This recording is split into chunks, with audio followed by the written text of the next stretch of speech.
In this video, we're going to look at the Hydropool self-clean filtration system and how to do your weekly maintenance on that.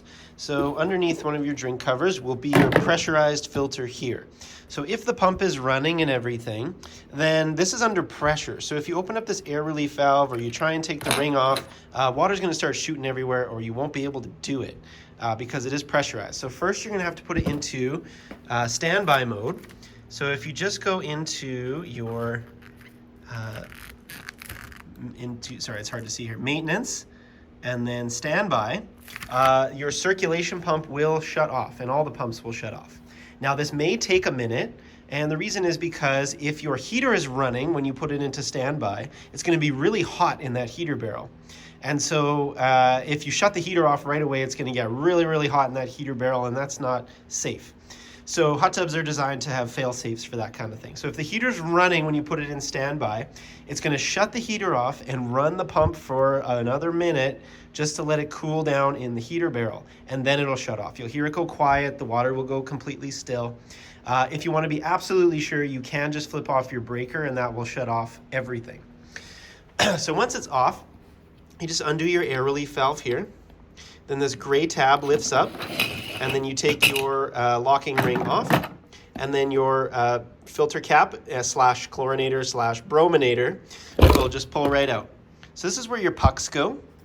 On this white part, you won't really be able to see it here, but there are numbers on here, and you have an arrow, flow arrow there that can point to a number. I usually like to keep it on 2 if I can once I've put my pucks in. Because that just gives you a steady flow throughout the week, but you can open it more or close it more depending on your chlorine or bromine level and your usage and how many people are using it and all that fun stuff. Then your filter will just pull right out. Give it a rinse. You can do it with your garden hose in the summer, and in the winter you can use a laundry sink or a kitchen sink with a sprayer, or if you have to, you can use your shower sprayer to do it too. So you want to be rinsing this off every week so that you've got good water flow flowing through your filter so that your tub can remain clean and just operate normally. If you let your filters get too clogged, it can cause problems and it can cause your tub to shut down. So once you've got your pucks in your dispenser there and you've got your filter clean, just pop it back in. A lot of folks do have an extra filter on hand, so they can just swap the filters out, get the tub up and running, and then they can clean the filter at their own leisure. That's very handy, especially in the winter. So then you just push your filter cap back in so it fits snug. If you have a trouble getting it in and out, you may want to get some O-ring lubricant that we sell, and you can just lubricate this O-ring to make it easier popping in and out. And then you're going to put your lock ring back on and just make sure it's not cross-threaded or anything. And you just want it to be snug. It doesn't have to be overly tight, just snug so that it's sitting properly. You leave the air relief valve open a little bit, don't take it all the way out.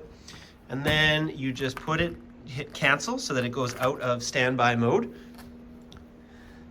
And then water's going to start shooting out of here as it purges the air from the filter canister. So we want all the air to be out of here so that it's pressurized and running properly. So once water starts squirting out of here, you just tighten it up.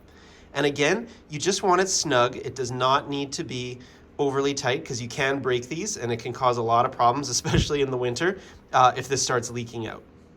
So make sure that you just have this on snug, everything's running again, and then you should start to see circulation happening again in the tub. And you may want to check under here. This can just be popped up with a little screwdriver. This is your drain for the filter area, because sometimes debris and dirt can get caught in there. So just making sure that's clean so that that's all draining out so this doesn't get filled up with water. So that's the basic maintenance every week on a self-clean hot tub. Other than that, your hot tub more or less takes care of itself. And a separate video, I've walked you through how to check the skimmer there for any dirt and debris. And this just lets you enjoy your tub a lot more without having to worry about scooping stuff out or anything like that. So I hope you have a great rest of your day, and we'll talk to you later.